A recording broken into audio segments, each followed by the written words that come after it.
Hello. हे, ओए दीपा, हम सविता बोला तानी। कितना देर से फोन लगावा तानी लेकिन तू उठावत नहीं खू। ओ दीदी, आ उकावा ना दीदी। देखा, हम तारा के 1 लाख रुपया उधार देले बानी। 6 महीना हो गईल, अभी तक तू हमरा के 1 रुपया भी नहीं खू देले। तारा के बहुत प्रॉब्लम रहल, यही से हम तारा के पैसा देनी है। ऊ हमर भी पैसा ना रहल, बाहर केहू से लेके देनी है तारा के। 1 महीना में वापस कर दम बोलू हा, लेकिन 6 महीना हो गए अभी तक तू ना देलू। इस 6 महीना में ताहार चलते हमके उनकरा के जवाब देवे के पड़ता। हम अभी ताहार घर आवतानी, अभी के अभी हमके 1 लाख रुपया चाहिए बस। दीदी, हम अगला हफ्ता जरूर दे देब। हम कुछ भी ना सुनम, 1 घंटा में हम ताहार घर पहुंच जाएम।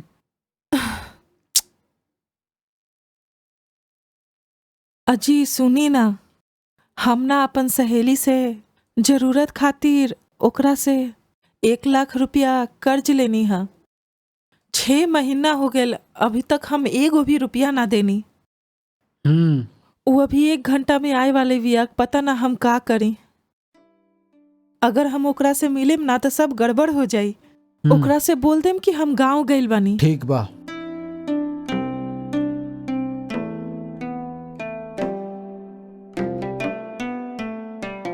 के बानी जी, का चाहिए आपके? हम ताहार बीवी के फ्रेंड बानी सविता। ओ ई बात बा। दीपा से मिले के रहल हमके। ओ एक शादी में गइल बिया, देर होखी आए में। कोई बात ना, हम इंतजार कर लेम। हम अंदर आ जाएं? हाँ ठीक बा, आई।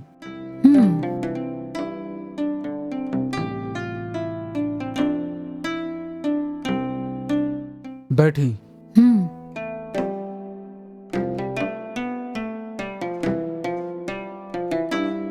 हाँ, आप का बताओ रानी, दीपा कहाँ गईली? हमारे एक रिश्तेदार में एक शादी के न्योता बा, यही खातिर वो वहाँ गइल बिया। अच्छा, तो ये बात बा। कोई बात ना, हम ओकर वेट करके हम उसे मिल के चल जाएम। टी कॉफी कुछ पीबू का? ना, चाय कॉफी पिए के आदत नहीं है। अच्छा ठीक बा, तू आज के दिन चल जा, तू कल आ जाइहा। ओकरा आए में आज लगाता बहुत देर हो जाई, ऐसन लगाता। कोई बात ना, जितना भी रात होई हम इंतजार करम ओकर। ऐसन बा का? ठीक बा, आप ओकरा से मिलल काहे चाहतड़ू?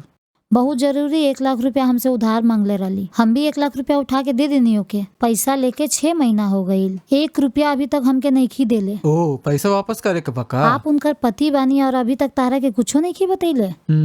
हमरा के सब कुछ नहीं खे बतैलस। हमरा आइला इतना देर हो गईल, अभी तक तारा पत्नी आयल नहीं खी। वही तो हम आपके बतैले रही, ओकरा आए में बहुत देर होखी। आप एक काम करी, आज चल जा, कल सुबह आ जाए।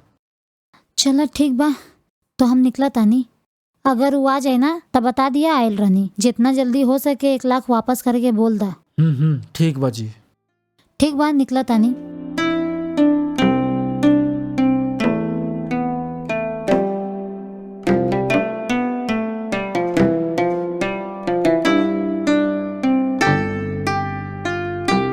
दीपा हाँ। बाहर आ जा, तोहर सहेली चल गई, आके बैठा।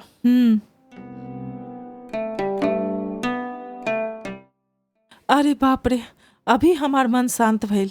अब तक बहुत घबरावत रहनी है।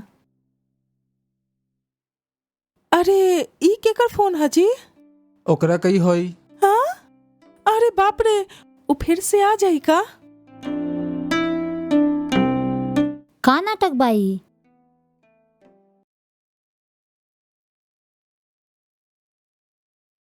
रवा के यहाँ मंथली खाना मिलेला, यही खातिर हम बात करे जी खातिर आई बताई।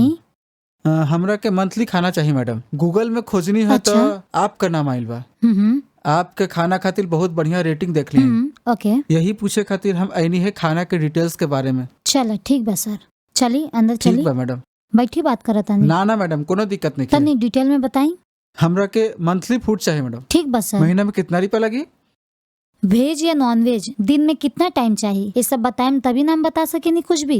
हमरा के एक दिन में 2 टाइम चाहिए। हमरा के सुबह में ब्रेकफास्ट चाहिए और रात के कुछ भी चली, चला सिर्फ 2 ठीक टाइम। बा, सुबह और शाम के 2 ही टाइम चाहिए तो 4,500 रुपया लगी।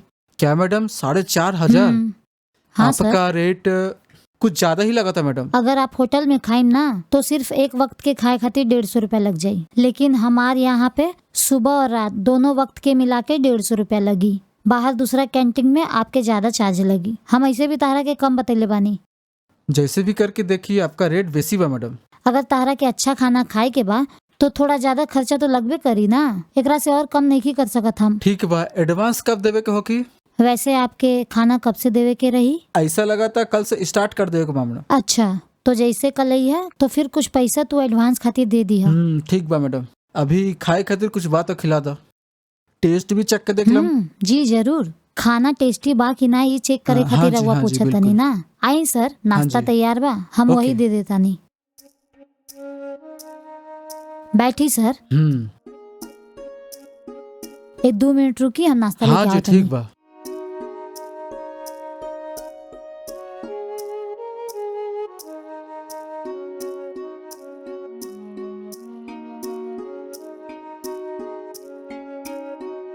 चलिए सर, टेस्ट करके कैसन बा खाना बताइए। ठीक बा जी।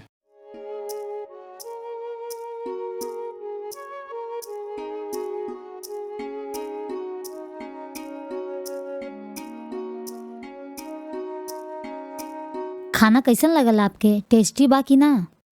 बहुत टेस्टी बा, बहुत बढ़िया बा आपका खाना। बढ़िया ही रही। तो कल से हम यहीं से खाना लेम। जी एकदम ठीक। ठीक बा। वाकई में आपका खाना बहुत बढ़िया हाँ, बा। Thank you.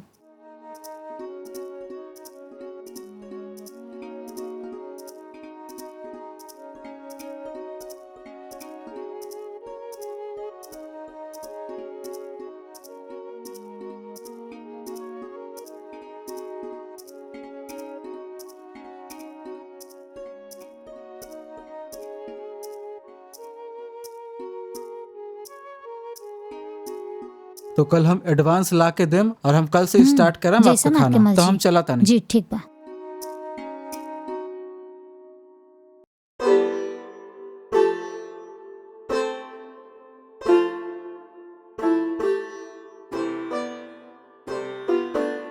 अरे माँ, आ, आ, आ, माँ, अरे अरे बाप रे, कितना दर्द होता। कमर में चोट लग गई, कितना दर्द होता, सहल नहीं खेजात। बाप रे, आ, ओह, आ, ओह, आ,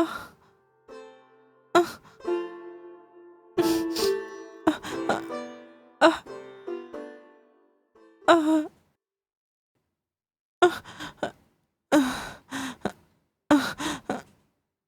आ, ओह,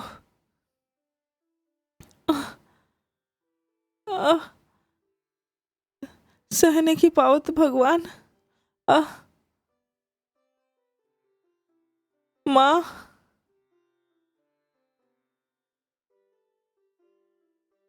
शोभना, शोभना, दरवाजा खुला छोड़ के अंदर का करत हिया?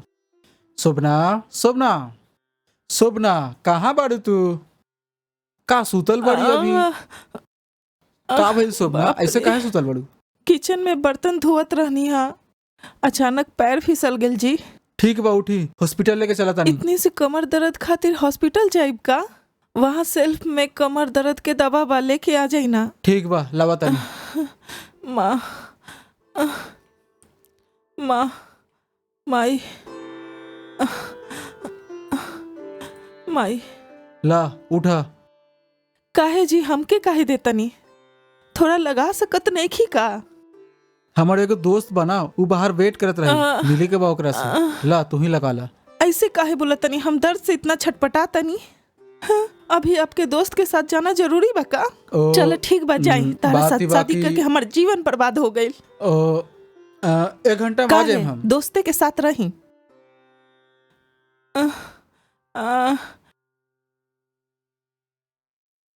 तोहर कमर दर्द सब ठीक हो गइल बा का? ठीक हो गइल बा। वो मलहम लगैलू है का? हमर कमर दर्द के आवाज सुनकर बगल वाली मीना घर पे आ गई। ओकर पति बा ना, कमर दर्द के ठीक करे में एक्सपर्ट बा। ओकरा बोले से उ तुरंत हमरा पास आ गइलन। उ आकर कमर में ऐसन तेल से मालिश कैलन देखिए जी, कमर के मोच तो एकदम भाग गईल। कभी भी दर्द होई हमके बुलाई, हम आके ठीक कर देम, यही बोले रहनी हा। का?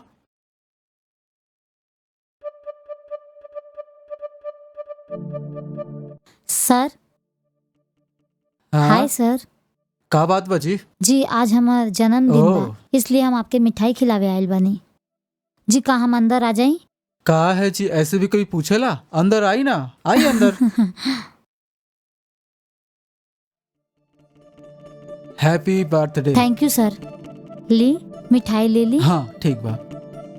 Happy birthday to you. Thank you सर।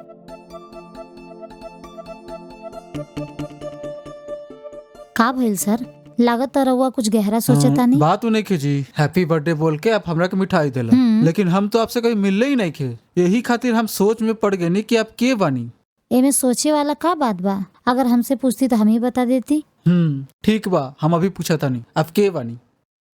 जी हम यही अपार्टमेंट में 4 तल्ला में रहनी। का सर, का सच में आप हमरा के कभी नहीं की देख ले? साचो बोला तनी, हम आपके कभी ना देखनी है। सर हम तो यहाँ पे 4 साल से भाड़ा पे रहनी। हम आपके कई बार यहाँ पे देख ले बानी, लेकिन आप तो हमरा के अनदेखा ही कर देनी। ओ, आप 4 माला में रहेला का? यही खातिर हम तोहरा के कभी देखनी ना। ठीक बा, आप अभी का करत रही? जी हम बीएड करतानी। इस साल में हमार पढ़ाई भी पूरा हो जाई। ओ ऐसन बा का? जी हाँ। पढ़ाई खत्म होए के बाद तू शादी करबू अभी का? जी ना, जैसे ही पढ़ाई खत्म हुई हम नौकरी ढूंढम, ओकर बाद में ही शादी के बारे में सोचम। का भइल सर, आप तो ऐसे ही हाथ में रख ले बानी। चॉकलेट उठा के खाई तो सही। अगर आप खाइम तभी तो हमरा के भी खुशी मिली। हाँ ठीक बा, खा ले हम जी। जल्दी खाई ना।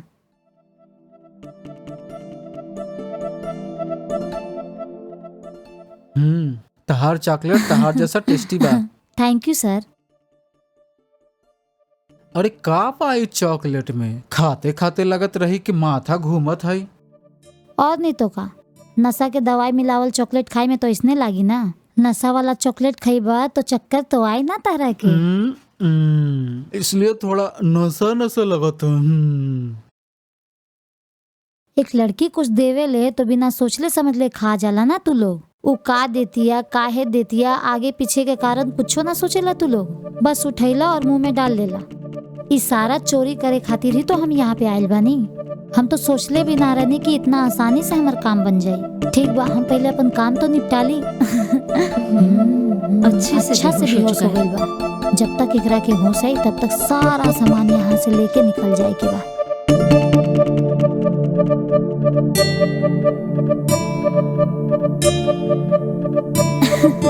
By darling.